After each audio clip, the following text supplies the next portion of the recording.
Welcome, good morning all dear student. Haematology के अंदर आज का लेक्चर आपका किसके ऊपर है? Today's lecture continue on second type of anaemia, subtype, यानी कि एनीमिया की सब टाइप है। सेकंड टाइप का जो एनीमिया है उसके ऊपर ही आज का लेक्चर कंटिन्यू रहेगा। तो एक बार क्या आज का लेक्चर शुरू करने से पहले पीछे का लेक्चर रिवाइज कर लेते हैं, जो क्या सेकंड टाइप के एनीमिया का जनरल इंट्रोडक्शन था। वो सेकंड टाइप के एनीमिया के 3 सब टाइप थे, जिसमें कौन से एक तो मेगालोब्लास्टिक, ठीक है, उनको रिवाइज कर लेते हैं।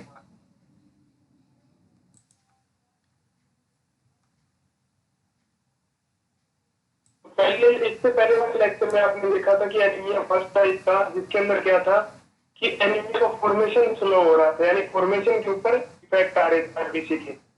और सेकंड टाइप का एनीमिया क्या है? Anaemia due to increase RBC destruction, यानी आरबीसी का जो ब्रेकडाउन है वो ज्यादा जल्दी हो नहीं सकता है। उस कारण से क्या है, ह्यूमन बॉडी के अंदर RBC red blood cell count के अंदर कमी आ जाती है और हीमोग्लोबिन परसेंटेज में कमी आ जाती है।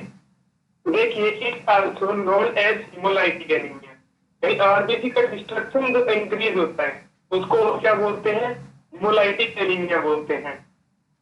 Next, haemolytic anaemia is a disorder in which red blood cell are destroyed faster than they can be made.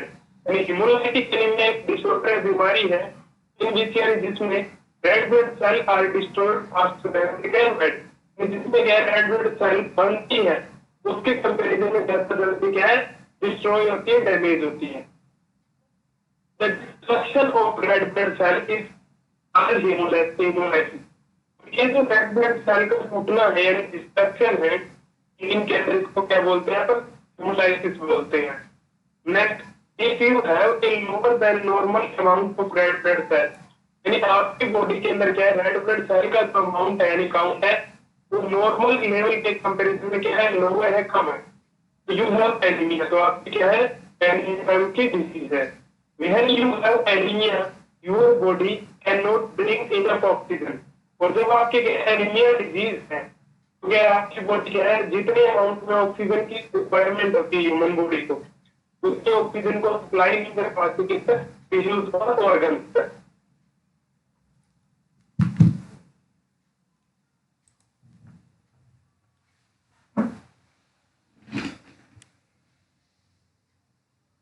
Next, haemolytic anaemia can be inherited और एक्वायर्ड, यानी हेमोलाइटिक एनीमिया क्या है, 2 प्रकार का होता है मोस्टली। एक तो इनहेरिटेड मतलब बाय बर्थ, जो क्या है अपने को जन्मजात यानी पेरेंट्स से मिला हो, तो क्या क्रोमोसोम जीन से ट्रांसफर हुआ। और एक्वायर्ड यानी जो आफ्टर बर्थ यानी जन्म के बाद में क्या है कोज हुआ हो, यानी जन्म के बाद में एनीमिया की कंडीशन डेवलप हुई हो। तो इनहेरिटेड हेमोलाइटिक एनीमिया में देखिए, happen where parents of the in for the condition on their children, यानी इनहेरिटेड हेमोलाइटिक एनीमिया क्या है, जिसके अंदर पेरेंट्स इन पास करते हैं इस डिजीज के लिए, यानी क्या है मदर और फादर से क्या है इस चीज के लिए जीन्स अपने अंदर एंटर होते हैं। नेक्स्ट, एक्वायर्ड हेमोलाइटिक एनीमिया तो is not something you are born with, you develop the condition later, यानी ऐसा एनीमिया क्या है एक्वायर्ड, तो जिसके साथ क्या आपने जन्म ले लिया, वो क्या जन्म के बाद में डेवलप हुआ है, उसे क्या बोलते हैं? Acquired haemolytic anaemia.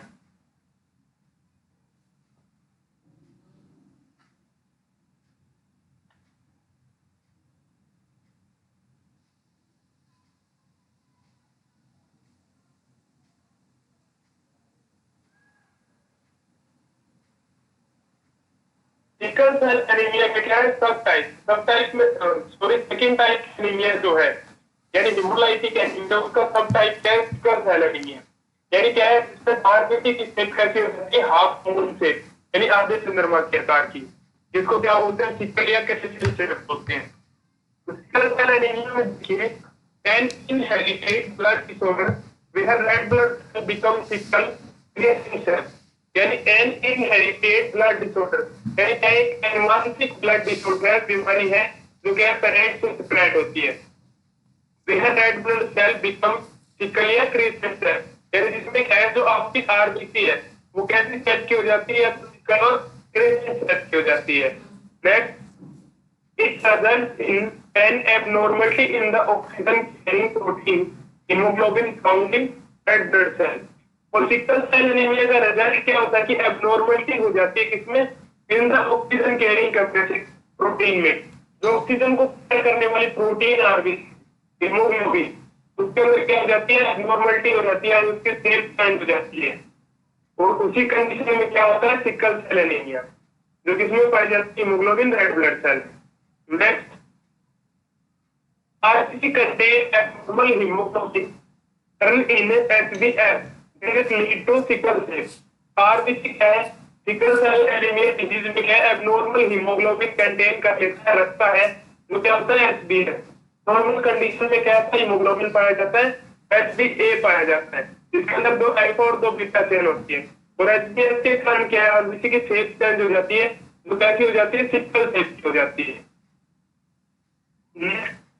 Deformity can expose to hypoxia resulting in early rupture and destruction of cell।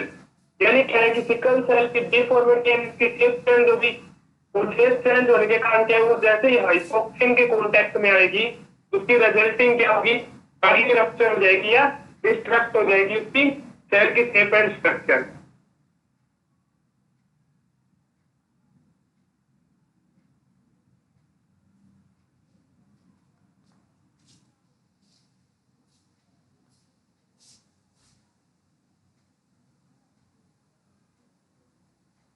Next देखिए थैलेसीमिया। थैलेसीमिया क्या है, second subtype of anaemia में सेकंड टाइप है थैलेसीमिया। तो थैलेसीमिया में देखिए an inherited blood disorder characterized by the formation of abnormal form of hemoglobin। यानी ये भी क्या है, एक ऐसा इनहेरिटेड ब्लड डिसऑर्डर है, जन्मजात डिसऑर्डर है, तो किससे कैरेक्टराइज है कि जिसमें एब्नॉर्मल हीमोग्लोबिन फॉर्म करने लगता है आपको बोल रहा हूं, यानी बोन मैरो के अंदर हीमोग्लोबिन की सही स्ट्रक्चर फॉर्म नहीं होती। Next, there is defect in the synthesis of the globulin chain of haemoglobin. और थैलेसीमिया में क्या होता है कि हीमोग्लोबिन जो चेन है, यानी प्रोटीन जो होता है हीमोग्लोबिन का, उसके अंदर क्या हो जाता है, उसके बनने में सिंथेसिस में क्या रहता है, डिफेक्ट आ जाता है। Next, this cause of premature destruction of red blood cell due to membrane damage। Thalassaemia से क्या होता है कि मेम्ब्रेन के अंदर प्रॉब्लम आ जाती है, यानी तो हीमोग्लोबिन की ग्लोबुलिन प्रोटीन में चेंज हो जाती है, तो उसकी मेम्ब्रेन क्या हो जाती है, जल्दी डैमेज हो जाती है, यानी प्रीमेच्योर डिस्ट्रक्शन हो जाता है रेड ब्लड सेल का। इसी वजह से क्या होता है थैलेसीमिया। तो थैलेसीमिया की जो टू टाइप, थैलेसीमिया क्या है, 2 प्रकार का होता है, एक तो अल्फा थैलेसीमिया, एक बीटा थैलेसीमिया। अल्फा थैलेसीमिया में तो क्या होता है कि तो अल्फा चेन होती है किसकी, हीमोग्लोबिन की, यानी ग्लोबुलिन प्रोटीन की, उसके अंदर डिफेक्ट आता है। और बीटा थैलेसीमिया में क्या आता है, बीटा चेन के अंदर डिफेक्ट आता है। और अल्फा थैलेसीमिया भी क्या है, 2 प्रकार है, यानी अल्फा थैलेसीमिया भी क्या है, डिफेक्ट इन अल्फा चेन, यानी हीमोग्लोबिन की कौन सी चेन में डिफेक्ट है, अल्फा चेन के अंदर। तो अल्फा थैलेसीमिया क्या है, 2 प्रकार का, एक तो अल्फा मेजर, एक अल्फा माइनर। यानी एक तो अल्फा बड़ा है जिसमें क्या है, दोनों प्रकार के अल्फा चेन में चेंजेस होते हैं, अल्फा माइनर में एक ही अल्फा चेंजेस होते हैं। Next, beta thalassaemia. तो defect in beta thalassaemia, beta thalassaemia में क्या होता है, एक बीटा मेजर होता है, एक बीटा माइनर होता है। यानी क्या है, बीटा मेजर का क्या है कि बीटा यानी दोनों जो 2 चेन प्रेजेंट होती है बीटा हीमोग्लोबिन की, इन दोनों में डिफेक्ट आ जाता है। और बीटा माइनर में एक ही चेन में, एक साइड में डिफेक्ट आता है।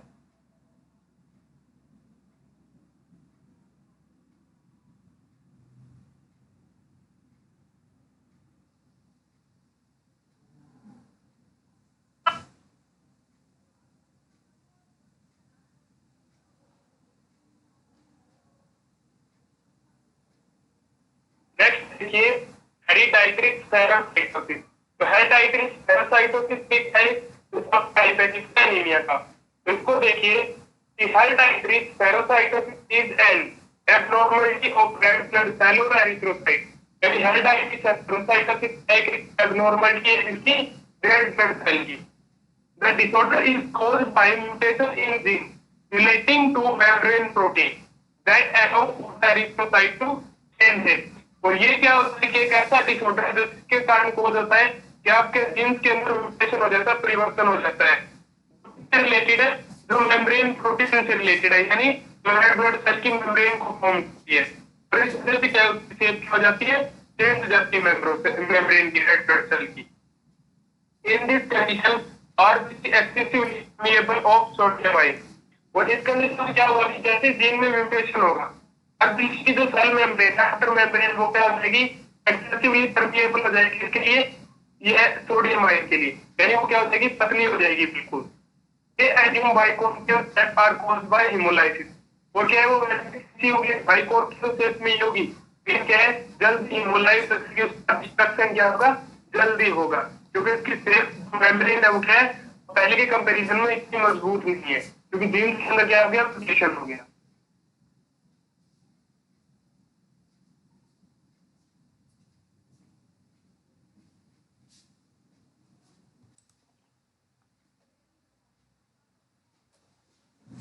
नेक्स्ट क्या है, सेकंड टाइप की एनीमिया का नेक्स्ट पार्ट, यानी G6PD डेफिशिएंसी, यानी ग्लूकोज 6 फॉस्फेट डिहाइड्रोजिनेज की डेफिशिएंसी। ये क्या होता है कि एक एंजाइम होता है ह्यूमन बॉडी में, जो काफी सारे फंक्शंस करता है। तो देखिए G6PD डेफिशिएंसी इज इनहेरिटेड, यानी इस एंजाइम की जो डेफिशिएंसी होती है जिसकी वजह से एनीमिया होता है, वो क्या है, इनहेरिटेड है, यानी क्या पेरेंट्स से स्प्रेड होती है। Next, this means it is passed down from parents through their genes। ये कैसे ट्रांसफर होती है, पेरेंट्स से जीन ट्रांसफर होने से ट्रांसफर होती है। Next, it is when the body does not have enough of an enzyme called G6PD। और ऐसा कब होता है कि G6PD की डेफिशिएंसी यानी एनीमिया कब होता है, इससे रिलेटेड इसको आपकी बॉडी में G6PD यानी फॉस्फेट डिहाइड्रोजिनेज एंजाइम की क्या हो, deficiency। Next, this enzyme helps in red blood cell work properly। G6PD enzyme क्या करता है कि रेड ब्लड सेल की वर्क के अंदर क्या प्रॉपर्ली वर्क करने में हेल्प करता है। A lack of this enzyme can cause hemolytic anemia। और इस एंजाइम की कमी से क्या हो सकता है, बॉडी में hemolytic anemia हो सकता है। देखिए G6PD deficiency is inherited। This means it is passed down from parents to their genes। And in parents spread hereditary disease is inherited disease। It is when the body does not have enough of an enzyme called G6PD। और ऐसा होता है जब आपकी human body में कौन सा enzyme नहीं है, ग्लूकोज 6 डिहाइड्रोजिनेज एंजाइम प्रेजेंट नहीं है, तब क्या होगा, G6PD डेफिशिएंसी एनीमिया होगा। This enzyme helps red blood cell properly work। ये क्या काम करता है, रेड ब्लड सेल को वर्क करने में हेल्प करता है। The lack of this enzyme can cause hemolytic anemia। तो G6PD की क्या कॉज कर सकती है, हेमोलाइटिक एनीमिया कॉज कर सकती है।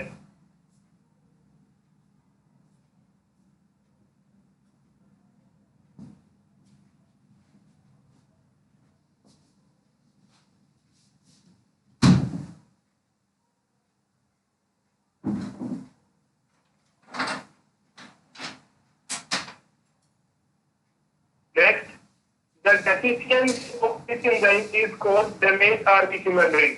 और G6PD की कमी से क्या होता है, RBC की जो सेल मेम्ब्रेन है वो डैमेज हो जाती है। उसका रीजन क्या है, सबसे पहले देखने से NADPH क्या है, nicotine amide adenine dinucleotide phosphate। And G6PD is required for the formation of NADPH, which maintain glutathione in a reduced state। G6PD के एंजाइम जो है वो किस चीज के लिए रिक्वायर रहता है, जरूरी होता है कि NADPH के फॉर्मेशन के लिए। और NADPH मेंटेन ग्लूटाथियोन इन रिड्यूस्ड स्टेट। NADPH किसको मेंटेन करता है, कि ग्लूटाथियोन को मेंटेन करता है किस कंडीशन, रिड्यूस्ड कंडीशन यानी रिड्यूस्ड स्टेट में। यानी जब क्या ग्लूटाथियोन की कमी होती है बॉडी में, उसको मेंटेन कौन करता है, NADPH। और NADPH को कौन मेंटेन करता है, G6PD। और जो ग्लूटाथियोन कंटेंट है वो क्या करता है, ह्यूमन बॉडी के अंदर जो सेल मेम्ब्रेन होती है, यानी सेल का जो आउटर कवरिंग होता है, उसको क्या है सही तरीके से मेंटेन करने का काम होता है, उसका मेंटेनेंस करता है। और अगर आपको पता है ग्लूटाथियोन की कमी होगी ह्यूमन बॉडी में, इस वजह से G6PD की वजह से, जैसे G6PD कम होगा तो NADPH भी कम क्रिएट होगा, कम बनेगा, तो एनएडीपीएस कम बनेगा तो ग्लूटाथियोन का जो रिड्यूस लेवल है वो मेंटेन नहीं होगा। और अगर इसी लेवल मेंटेन नहीं होगा तो क्या होगा कि आरबीसी की सेल मेम्ब्रेन है वो क्या होगी, कमजोर हो जाएगी धीरे धीरे, यानी परमिएबल हो जाएगी। और परमिएबल हो जाएगी तो क्या हो जाएगी, डैमेज हो जाएगी आरबीसी। नेक्स्ट देखिए, decrease construction of NADPS reduce glutathione level, यानी क्या है, G6PD एंजाइम के द्वारा एनएडीपीएस का जो कंस्ट्रक्शन है होगा डिक्रीज हो गया, यानी क्यों, G6PD की कमी आ गई, एफिशिएंसी आ गई, तो एनएडीपीएस का जो कंस्ट्रक्शन था वो भी क्या हो गया, रिड्यूस हो गया। और एनएडीपीएस रिड्यूस ग्लूटाथियोन लेवल, जैसे ही एनएडीपीएस का जो लेवल है वो रिड्यूस होगा, ग्लूटाथियोन का लेवल भी क्या हो जाएगा, रिड्यूस हो जाएगा। That is responsible for maintain cell membrane structure of RBC, और जो कि रिस्पॉन्सिबल होता है ग्लूटाथियोन कि आरबीसी सेल मेम्ब्रेन की स्ट्रक्चर होती है उसको मेंटेन करने का काम करता है। Next, if G6PD enzyme level is decreased, and RBC membrane weak and early damage and cause hemolytic anemia। और अगर क्या इसीलिए क्या है कि जैसे G6PD एंजाइम की डेफिशिएंसी होगी उसका लेवल डिक्रीज होगा तो आरबीसी की सेल मेम्ब्रेन क्या होगी, कमजोर होगी, या फिर अर्ली यानी जल्दी डैमेज होगी, 120 दिन से पहले डैमेज हो जाएगी। और क्या हो जाएगा, आपकी ह्यूमन बॉडी में धीरे धीरे हेमोलाइटिक एनीमिया हो जाएगी, यानी आरबीसी का ब्रेकडाउन बढ़ जाएगा, जिसके कंपैरिजन में आरबीसी फॉर्मेशन रेट ऑफ देखिए कि deficiency of this enzyme cause damage RBC membrane. G6PD की जो डेफिशिएंसी है वो क्या कर देगी, आरबीसी की सेल मेम्ब्रेन को डैमेज कर देगी। G6PD is required for the formation of NADPS, which maintain glutathione reduced state। यानी G6PD के लिए रिस्पॉन्सिबल है NADPS के फॉर्मेशन के लिए, और जो इसको मेंटेन करता है ग्लूटाथियोन के रिड्यूस लेवल को मेंटेन करता है। Next, the decrease construction of NADPS, जैसे ही NADPS का जो कंस्ट्रक्शन है वो क्या होगा, डिक्रीज होगा, रिड्यूस होगा, तो क्या होगा, का लेवल भी रिड्यूस हो जाएगा। ग्लूटाथियोन किसके लिए रिस्पॉन्सिबल है, आरबीसी की सेल मेम्ब्रेन की स्ट्रक्चर को मेंटेन रखने के लिए रिस्पॉन्सिबल है। नेक्स्ट, इसीलिए G6PD enzyme level is decrease when RBC membrane weak and early damage and for haemolytic anaemia. इसीलिए क्या है कि जैसे ही G6PD एंजाइम का लेवल डिक्रीज होता है, यानी कमी आती है बॉडी में, तो क्या आरबीसी की मेम्ब्रेन क्या हो जाती है, वीक हो जाती है, क्योंकि G6PD ग्लूटाथियोन की कमी होती है तो उसकी सेल मेम्ब्रेन की स्ट्रक्चर को मेंटेन रखता है। और G6PD डेफिशिएंसी जो डिजीज है यानी एनीमिया है वो कहता है इनहेरिटेड डिजीज है।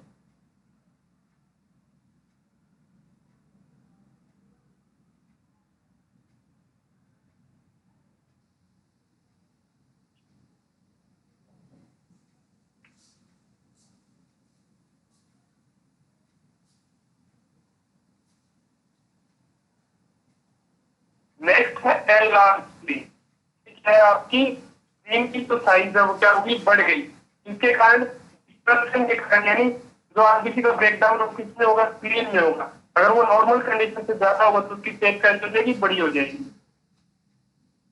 This can in a rare case create red blood cell and destroy cell. यानी ऐसा क्या है कि बहुत ही कम कंडीशन में होता है कि रेड ब्लड सेल को ट्रैप कर लिया जाता है, पकड़ लिया जाता है और डिस्ट्रॉय कर दिया जाता है। Next, something that would trap from your body such as infection, drugs, smoking, venom or certain food। और कई बार क्या होता है कि ऐसा ट्रैप की वजह से भी हो सकता है, या फिर आपकी बॉडी में कोई इंफेक्शन हो गया हो, या ड्रग्स हो, कोई ड्रग्स ले रहे हो आप, या फिर स्मोकिंग करते हैं, या फिर शाम का जहर हो, जिसकी वजह से क्या है कि आप कोई फूड ऐसा ले लिया जिससे क्या है कि आपकी स्किन क्या है आरबीसी को जल्दी डैमेज करने लगी, यानी वो ट्रैप करेगी, पकड़ेगी और किल कर देगी। Next, option for liver as kidney advance disease. तो इससे रिलेटेड क्या है कि लीवर और किडनी क्या हो सकता है कि प्रॉब्लम हो सकती है, टॉक्सिक टॉक्सिन्स हो सकते हैं, वो क्या है एडवांस यानी इससे रिलेटेड डिजीज है। तो लास्ट प्लेन में क्या होता है कि आपकी ह्यूमन बॉडी के अंदर आरबीसी को ट्रैप कर लिया जाता है, पकड़ लिया जाता है, उसके लाइफ का अनकम्प्लीट होने से पहले उसको क्या कर दिया जाता है, किल कर दिया जाता है। इसकी भी कंडीशन हो सकती है या तो ह्यूमन थ्रेट में हो, या फिर कोई इंफेक्शन ऐसा हो गया हो, या ड्रग्स ले रहे हो आप, या स्मोकिंग की वजह से हो सकता है, यानी सांस के जहर की वजह भी हो सकता है और अगर कोई फूड ऐसा ले लो उस वजह से एनीमिया हो सकता है। तो इसके साथ साथ और क्या होगा कि टॉक्सिन क्या होगी, लीवर और किडनी में टॉक्सिन भी प्रोड्यूस हो जाएंगी, उनमें भी एडवांस डिजीज हो जाएगी इससे रिलेटेड।